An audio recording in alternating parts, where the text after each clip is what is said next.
Olá, sou Jaime Troiano. Eu queria hoje dividir com vocês mais uma reflexão neste Marcas e Divãs. A história é a seguinte, pessoal. A gente sabe que o novo envelhece. Algumas coisas se tornam clássicas e não envelhecem, né? Eu queria falar de uma tendência que deixou de ser uma tendência porque era novidade na época e hoje é parte da nossa realidade. Na década de 90, começo da década de 90, um americano de Utah chamado John Naisbitt criou e lançou um livro chamado Mega Tendências, em que ele, com a sua experiência, pesquisa e principalmente com a sua intuição, estabeleceu novas tendências para o mundo que viria mais à frente. E olha, a gente sabe que delícia que é poder espiar o que vem pela frente, ou saber da possibilidade de antecipar como seria o século seguinte, o século XXI. Bem-vindos os oráculos, bem-vindos os profetas, enfim. E dessas mega tendências, eram 10, eu quero falar de uma em particular que o John Naisbitt descreveu muito bem. É a relação entre o high-tech e o high-touch. O alta tecnologia e o alto envolvimento, acolhimento, digamos assim.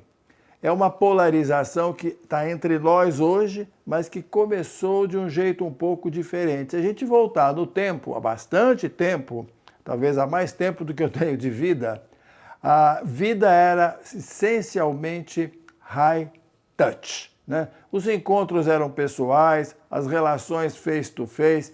Eu ia ao bar ou à vendinha do seu Zé aqui em São Paulo, na rua Piauí, onde eu morava. Ele anotava na caderneta o que eu tinha comprado, a relação era sempre face to face. Isso depois passou a ser verdade nas relações financeiras. A gente ia a banco, conversava com o gerente, ainda se faz isso um pouco, mas menos, né, pessoal? As relações hoje, muitas das vezes, são permeadas de digitalização. Bom, o mundo foi evoluindo, a digitalização e a tecnologia invadiu de vez as nossas vidas, muitas vezes até em nosso próprio benefício, não tenho a menor dúvida disso. O que teria sido dessa pandemia se a gente não tivesse recursos digitais à nossa mão? E nós vivemos uma época histórica onde as pessoas começam a se perguntar algo que o Naisbitt já previa lá atrás. Como é que eu vou combinar um pouco esses dois elementos na minha vida, esses dois vetores, o high-tech e o high-touch, né? Olha, hoje isso começa a ser importante na vida de muitas empresas, mesmo as empresas digitalizadas, como quase todas são, precisam muitas vezes de fazer o quê? Simular relações pessoa a pessoa, mesmo que por métodos puramente digitais. O mundo, dizia Bauman, filósofo polonês falecido há não muito tempo, que é cada vez mais líquido, as coisas são mais voláteis. Isso vale para absolutamente tudo. A tecnologia tornou de fato tudo muito líquido.